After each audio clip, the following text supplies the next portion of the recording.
Hi guys. Hi guys.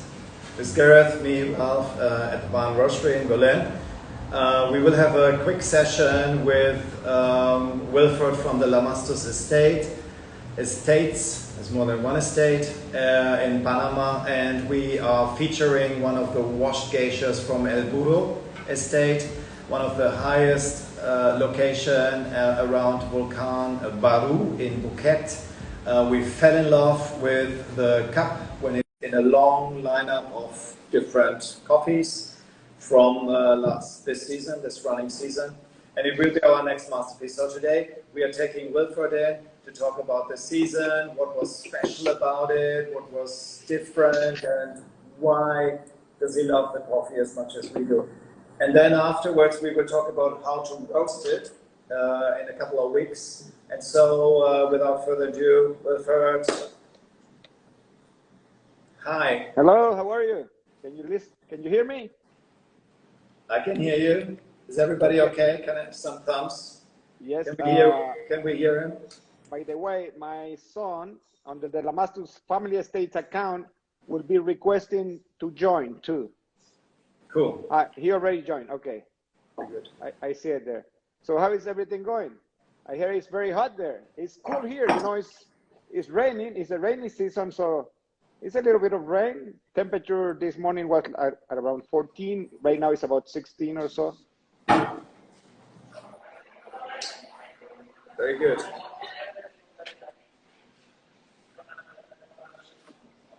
Hello. Can everybody hear me okay? Hello, hello. I can hear you. Hey, Wilford, how are you? Hi.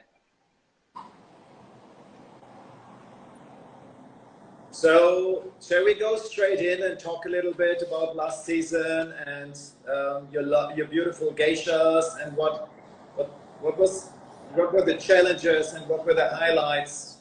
Shall we do that? Okay. So, first of all, thank you so much, Ralph, the Barn Berlin team, which is very active. I saw you guys in Dubai and I had some good coffees there and good entertainment. So thank you very much for using our coffee, especially as the masterpiece. Your coffee, your order from this year left yesterday. The meal is going to Germany, and so it's on its way. So the season this year, we are very happy with the quality, very happy. I just finished cupping a table. We cup almost every day. The season is not really over yet because we still harvest quite a few kilos of cherries almost up until August, but very little, especially here at Elida. And it went very well as far as quality. We are very happy. As far as production, I don't know if you have heard from others from Panama, the yields were very low this year, especially in the higher elevation farms like this farm is all above 1675 meters up to, we have coffee planted at 2100 meters, which is unheard of here in this area. We are hoping it will produce. We have produced very little at 2050 meters. El Burro, which is the coffee that we send you, is also like this farm. Part of the farm is inside the Baru Volcano National Park. The Baru Volcano National Park is a very well protected area. It's got very many, it's like a big biodiversity, many species of birds, butterflies, fungi, everything else. So together with that, our coffee trees thrive with that biodiversity. And so our cups are, part the cup quality of our coffees is part of the whole biodiversity that we have. We have a lot of mountains. We are like, the coffee trees here feel like if they are in Ethiopia when they were wild, So quality, very good, very, very happy with the quality. the yields were maybe half of what they were last year. Oh, wow. It's a historic low.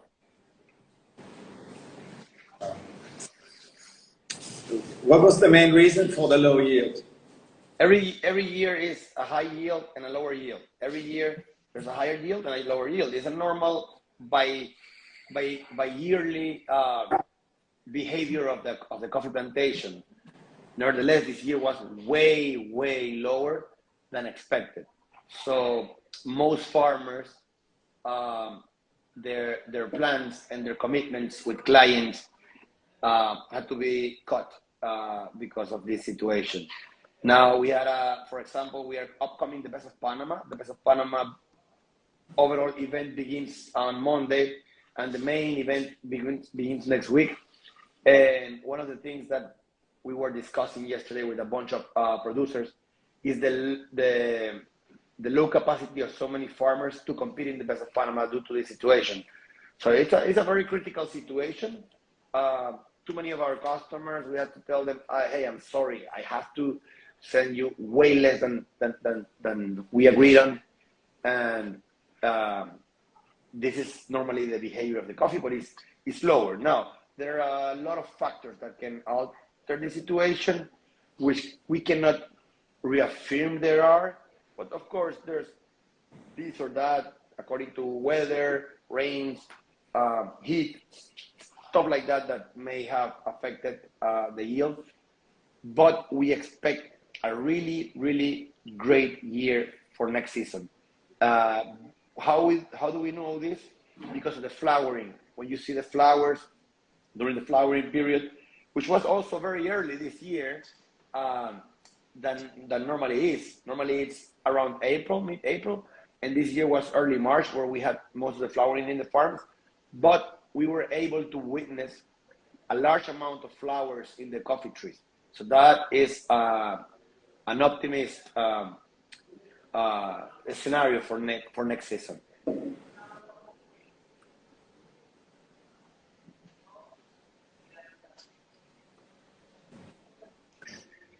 Thanks, Ben.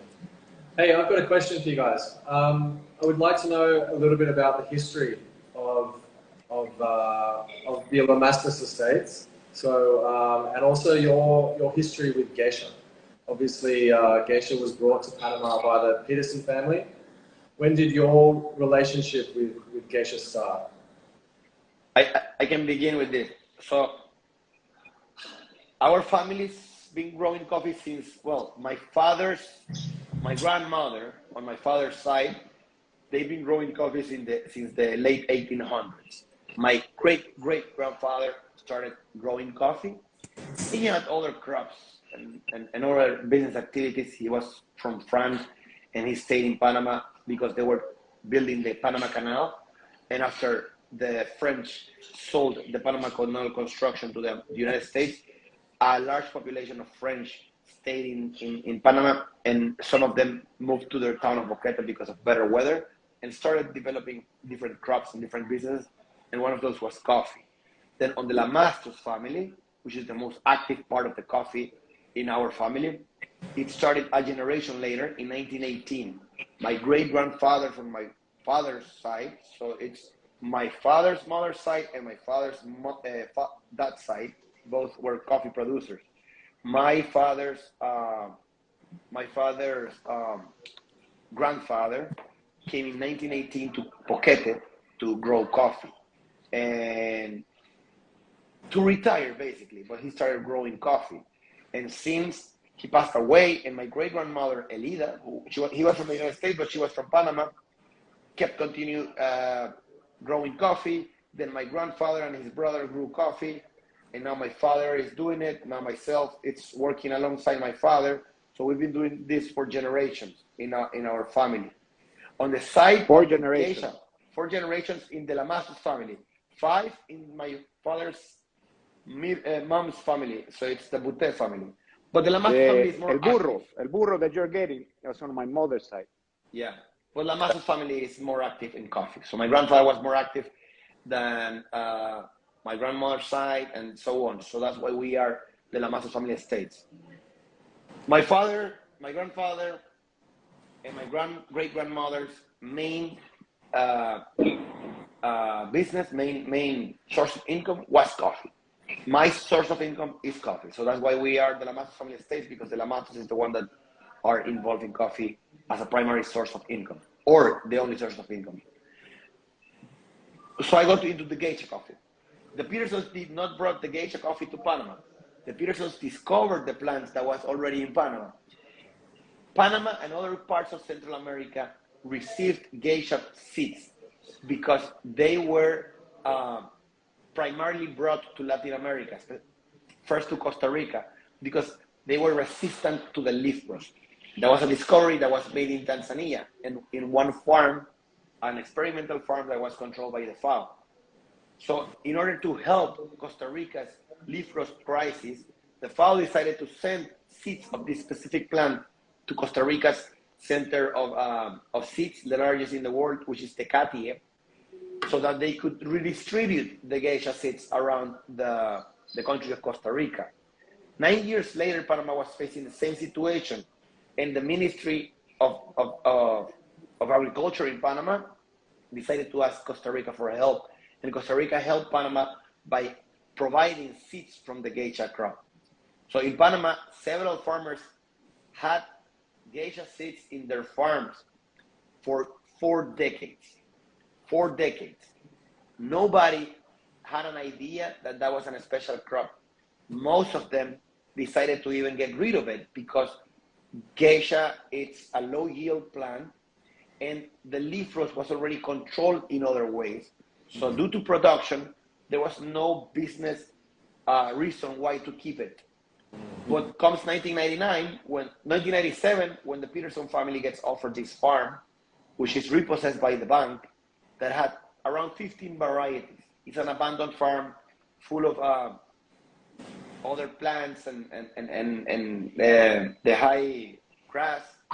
So they get the farm, they see the farm, they buy it for a little low price because it's repossessed from the bank. And comes Mr. Price and says, okay, we are going to start rearranging this farm's crop. The main smartest thing to do back in 1998 was to remove all of the coffee that was not either Caturra or Catuay, because Caturra and Catuay, higher yield, good quality, well known from the farmers around the area.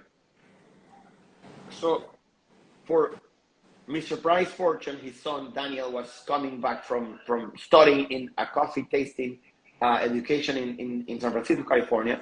And he says to his father, you know what, Dad, I think we should start seeing the behavior of the plants. So year 1999 comes, and there is the big rain from La Niña, the weather effect. These rains destroy most of the crop, most of the plants, leaving them leafless or with very, very weird leaf colors, except for 3 varieties, Caturra and Catuay, which are family and are the most well-known in the region of Boquete and Volcan, and Geisha. So they say, wow, what is this? There's a guy, who he may rest in peace, Mr. Francisco Serracin Don Pachi, who was working at the Ministry of Agriculture when they received the seeds. And because he was involved in the situation, he kept seeds at his farm. And he knew the seeds were resistant to the rain. So he told the Peterson, Mr. Peterson, Mr. Price, I think you should keep those seeds, and not only keep it, try to plant them in the where the most rain falls in your farm. So they did that. 5 years later, previous to the Best of Panama in 2004, Daniel cups some of the coffees, finding out that there's a weird coffee that he didn't know what to do with it. He asked for help to foreign cupping instructors, fellow producers, including my father, and says, hey, what should we do with this coffee? Do you think they're going to reject it? It doesn't taste really like coffee. And then other That's exactly right. I was there. So, other producers like my father and others like the Coiners and others, they said, you know, Daniel, last year you guys were the last place on the Best of Panama. So I think there's nothing to lose. Go for it. And they went for it. The judges came to Panama. tasted the coffee, it blew their minds immediately. Everybody immediately, they knew what was going on. There was something different.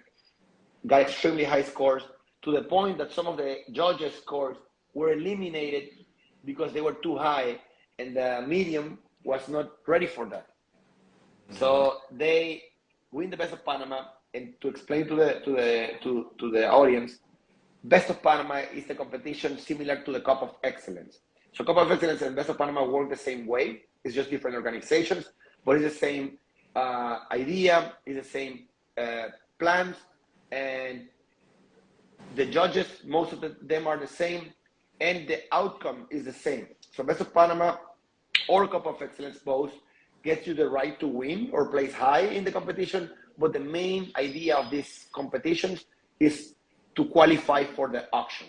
So those auctions happen a few months after the competition so that you can send samples and promote it. So when the Best of Panama is finished, everybody is expecting the auction. The auction comes, and I'm gonna let my father continue with the story about the auction because he lived it better than I. I was only unless they have another question, or you want the end of the story. So of the auction from the very beginning. No, because the judges remember, we are still telling them the relationship we got with Geisha. Because after that win, and after the auction results, I started immediately running to finding Geisha. No, this is what went on. So 5 days of cupping, international judges. Cheers. From the very beginning. 9 a.m. here. From the very beginning, they were just like in shock when they started smelling, the aroma, the fragrance. So it went on. And then when you switch from like first round to second round, codes change. So you wouldn't get the same code. 21 from last cupping is the same. No. And then this one outstanding sample all the time. And then at the end of the event, on Saturday evenings, during a dinner event, the winners are revealed. So everybody was sitting there saying, wow, everybody liked one particular coffee. We know it, not because they are allowed to say it, but because we saw it. So the winner, after they call X many people, the winner is La Esmeralda. La Esmeralda, I don't remember what name they gave it. And then everybody went after Daniel and Rachel. Well, Rachel wasn't there, it was Price. Hey, what variety is that? Daniel said, that's the Geisha that I told you guys. That is the Geisha. So immediately, let me remind something. Let me remind something to the audience. In 2004, no one in coffee competitions thought about naming the variety of the coffee when they were competing. So you will give them whatever name you had to do with your region or any catchy name you wanted to use for your brand. But nobody was thinking about variety. Sorry, continue. So the name of the variety wasn't listed. Now it's listed. So, Danny, what is it? That's the Geisha. That's the Geisha. Wow, crazy. So I went around at 10 in the evening looking for somebody who had seeds. And then on Sunday morning, I came here to the farm looking for Geisha trees, somebody who knew. So we bought the Geisha seeds. One other thing. Too many farmers knew or thought, probably in my farm, there are some Geisha seeds. And some farmers discovered there were in their farm Geisha seeds around other bushes. Yeah. So immediately they started marking the trees so that they will be picked separately. Right after that moment, everything changed here. Everything changed. Everybody. I was looking for the seeds, and I had a friend of mine, a coffee grower from here. He said, I have Geisha in my farm. What's the difference? So I went there and I bought some seeds from him. I made the nursery, and then remember, that was 2004. Everybody was picking the Geisha with other varieties, so the Geisha flavors were getting mixed, lost. Blended. So in 2004, I made the nursery, and then a year later, I planted the first Geishas here in 2005. Were planted here at Elida. Then a year later in El Burro, and mostly everybody did the same thing. Everybody above 1,000 meters. Boquete starts at 1,000 meters, and it goes all the way higher, 1,900, 2,000. So everybody at 1,000, nobody knew how it was. Everybody in Panama, and then people from other countries like in El Injerto, in Guatemala, and El Puente in Honduras, La Esperanza in Colombia. They had relationship directly with Panama. They started getting seeds out. The Costa Ricans were looking for those same seeds in Costa Rica. So everybody in the coffee in the region started doing it, not only in Panama, but also something. So everybody was trying to plant geisha, and the ones that had it in their farms immediately realized, wow, we were picking this all together. And normally the geisha yields was lower, so it was a lower percentage of a crop. So, hey, Wilford, just quickly, just to jump a little bit ahead, 2007 and so on and so on. El Burro now has 50% of geisha. Is the geisha growing a little bit better at El Burro compared to Elida, or what's the reason for that decision? No, I think it's even more than 50% right now of El Burro's geisha. More. No, there was another situation where El Burro got more geisha seeds. The Catuai earlier, before geisha, had ojo de gallo, which is a disease in the coffee plant, and some of the trees because they needed to be replaced, and we were able to get geisha plants. We decided to, instead of replanting Catuai, we replanted with geisha. Now, Elida was more established, better established in the coffee industry, planted all around with mostly Catuai and a lot of typica trees that were from my great-grandfather's time.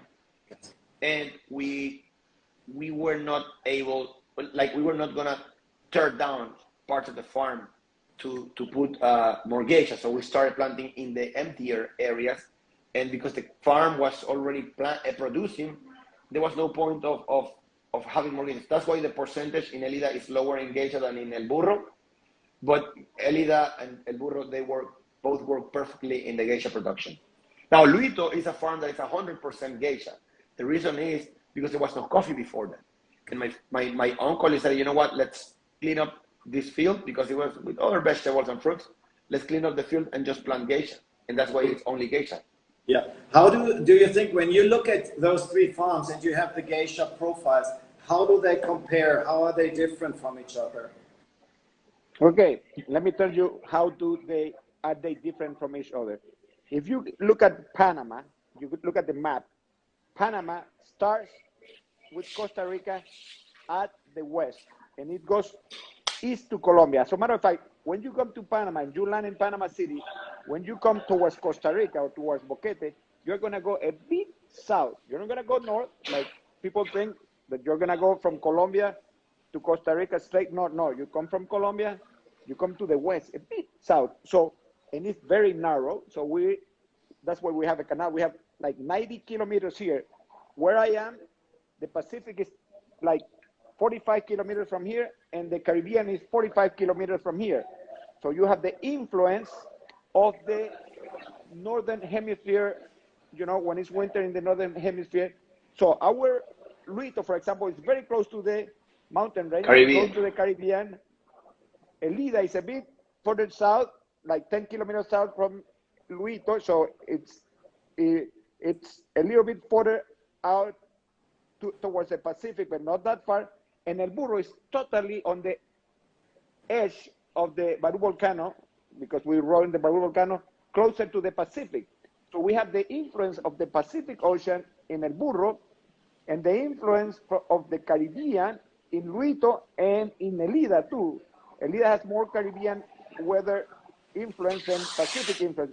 So you have different vegetation at the same elevation, different vegetation, and at the same elevation, the same geisha plants, the same treatment that we do to all the farm, the same exact thing that we do to all the farm, the same process, they taste different. As you already cupped those coffees many times.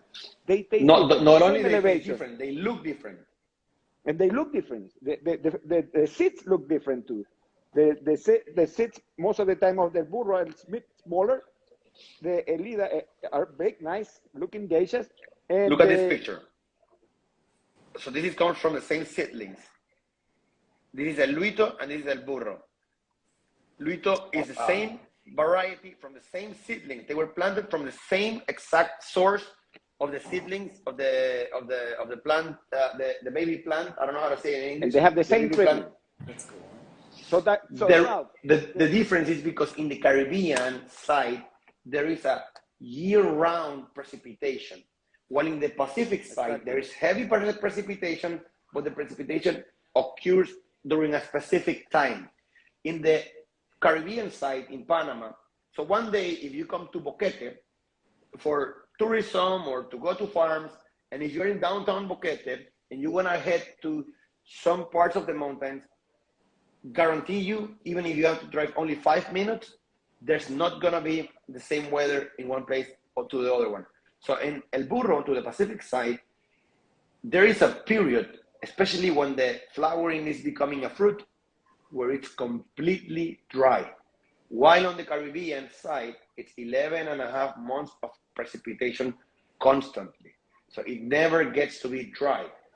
And that not only changes the size of the coffee bean because of the water activity, also creates a spread out harvest in the Caribbean side, which is the most water activity, while on the Pacific side, it is a steady way, easier to control harvest season, which is very steady. And that also gives different cup profiles. And Elida, it's a little bit of both worlds because it's more to the center of these two. Now, Luito is a farm that produces beautiful coffee, but it is a headache because it is very hard to produce coffee in Luito. It is very unpredictable. And last year we had a decent crop, and this year we only got 2 lots so far. There's one more drying. Those 2 lots, we could not sell it to anybody directly, so they went into they are going to go to the Lamastus Family Estates auction. So unfortunately, we had very little coffee of that farm. While El Burro, we can have a better plan of the quantity we're gonna get. Now, if we compare that into a, let's say, cup profile, we can say that those in El Burro are more like apricot and those type of foods, while in Elida you have a little bit more of red fruit to jasmine, and Luito will be a little bit more like a green apple type of fruit, while also other flowers, a little bit different than jasmine, but also like some white flowers, like honeysuckle or something. So those are the main characteristics of those different scenarios of the different farmers. But Can I ask one more question, Wilford? I'm sorry. Yeah, of course, sorry. But we are really interested because it's an organic product and it is different every year. How is this year El Burro washed geisha, in your view, different to last year? Is there anything was going on that made it a different profile this year? I think that when coffee... Sorry. Okay, let me just explain to you one thing that I keep finding. I think that El Burro this year is a bit, like, overall, it's a bit sweeter, the wash, than last year. Last year was not as sweet. I don't know if it is because the lower yield per tree, less kilograms, and the tree could go ahead and, make it sweeter. But also, when you have sweeter coffee, it's not that it's probably better. Maybe you don't have that much, maybe jasmine or black tea, but it's a bit different, not that big, but it's a bit different. The geisha wash from El Burro this year, I was surprised, and I was very happy than last year. And yeah, the environment, our environment, like I said, we are inside, part of the farm is inside the Barú Volcano National Park. This park is full of microorganisms. I mean, the yeast fly around, the bacteria, the beneficial microorganism, the fungi in the trees, they get around and they go into the coffee plantation. They are very close. They are just next to each other. So different yeast might change the profile of the cup a little bit, different bacteria, microorganisms, and that this past year, you can tell that it changed a bit, at least the weather, like the climate change, you can say it, maybe that changed a little bit, and that make different yeast appear from the mountains, different bacteria. So yes, they make the cup profile a bit different. Maybe you like it better this year, I like it better last year, or so on. It's not that if you grade it, let's say 90 points this year, 90 points next year with other cup profiles, other, other fruits, other stone fruit or whatever, different stone fruit, but more or less the same product, but different crop profile. El Burro Geisha wash this year, I liked it better than last year. Definitely. Me too. Nice. Cool. Do we have any questions? Yes. How do you ferment the coffee? That's a very fermentation of coffee. How do you ferment it? Okay, let me go into this. As there are as many fermentation processes in the world as there are growers in the world, many different ones. We have different fermentation processes. Nevertheless, we have just gotten those, what we call reactor fermenter, stainless steel tanks. They rotate. I can check the temperature inside. I can draw samples. I can inject CO2. I can see the pressure generated by the CO2. We can isolate. We can isolate and the liquid that comes out of the fruit, or we can let it rotate on top of the coffee. We can decide each way, depending on what we can draw the juices. Because in the other tanks that we have, the traditional tanks, which are very good too, they are static.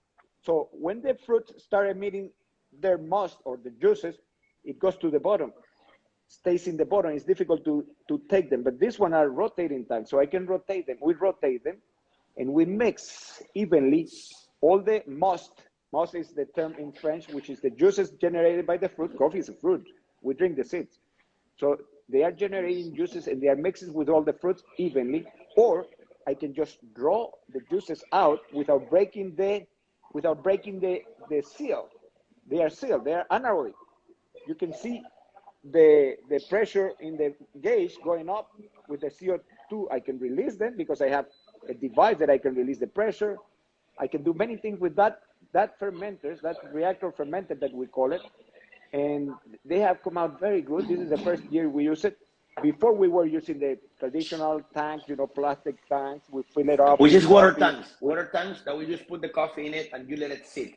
Also, we do that. The reactor fermenters. In the reactor fermenters, we can control different variables and we can try different ideas, like rotating or not rotating. I injecting CO2, not injecting CO2. The other tanks, we cannot only do it one way. So we put it inside, we close it and we let it sit there, and then those two. Then the other one, which is we do for smaller lots.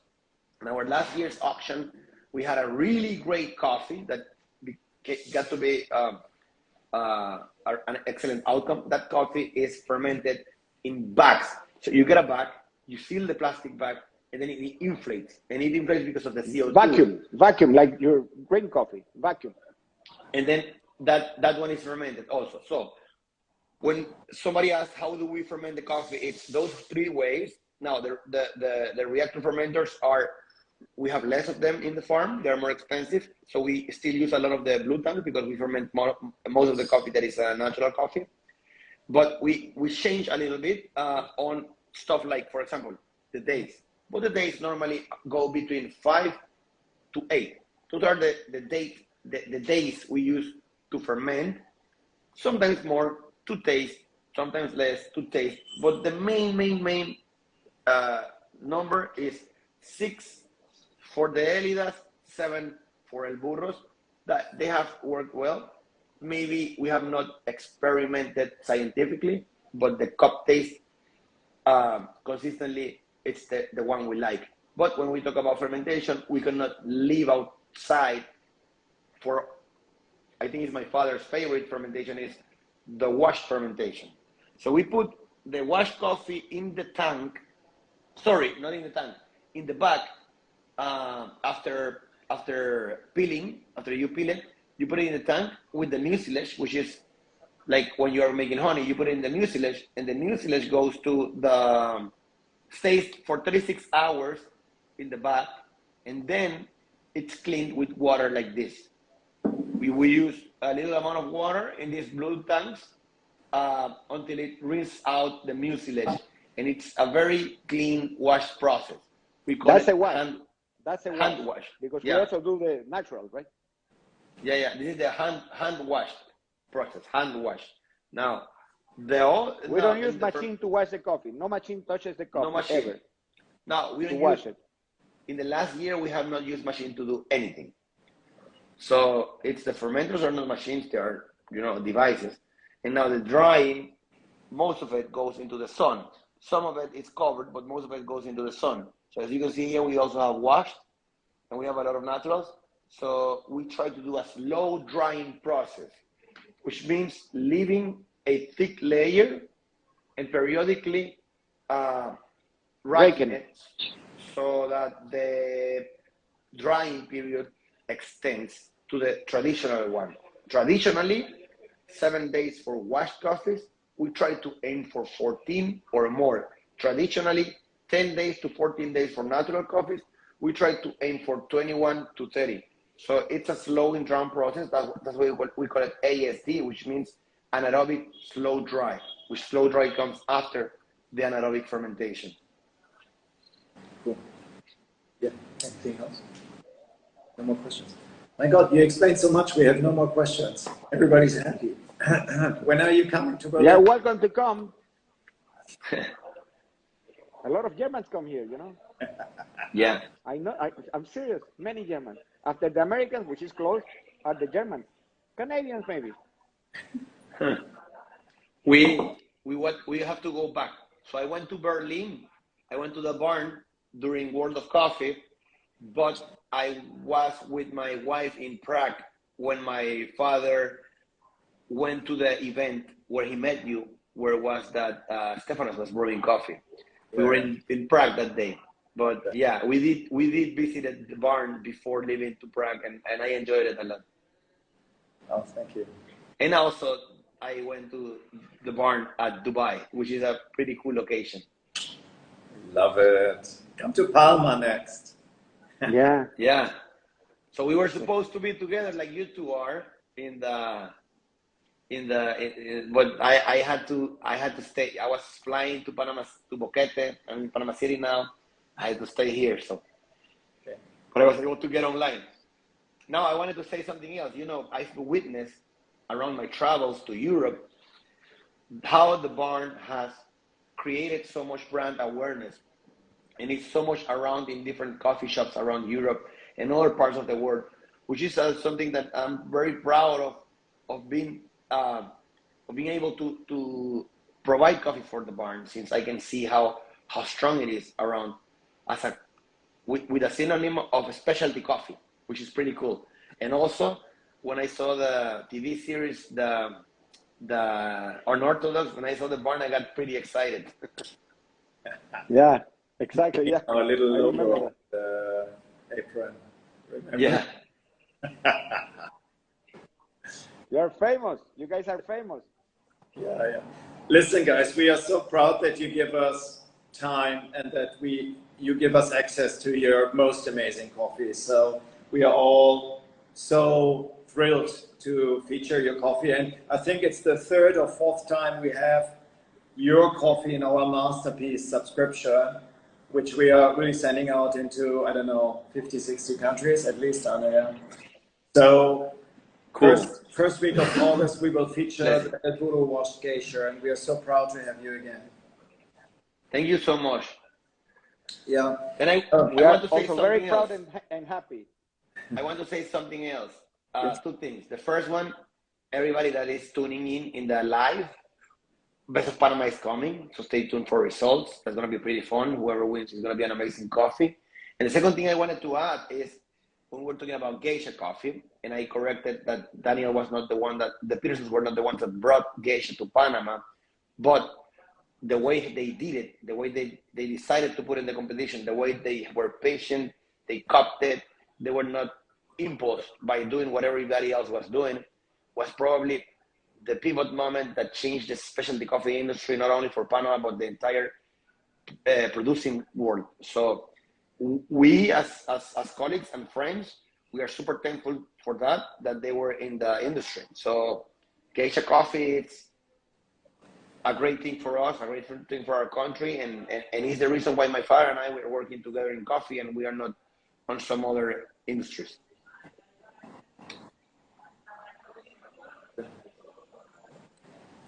Listen, guys, we learned so much today. We are really happy about this session.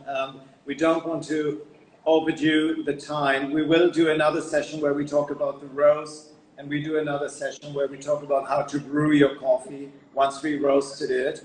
So again, thank you so much, and everyone else listening into the live, and hopefully we come and visit very soon.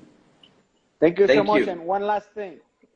You are very welcome to come here. Anybody from the barn, stay here, come here with us, visit the farm. Also, any of the listeners or watchers of this live, you are welcome to come here to Elida and to Boquete. Boquete is a touristic town.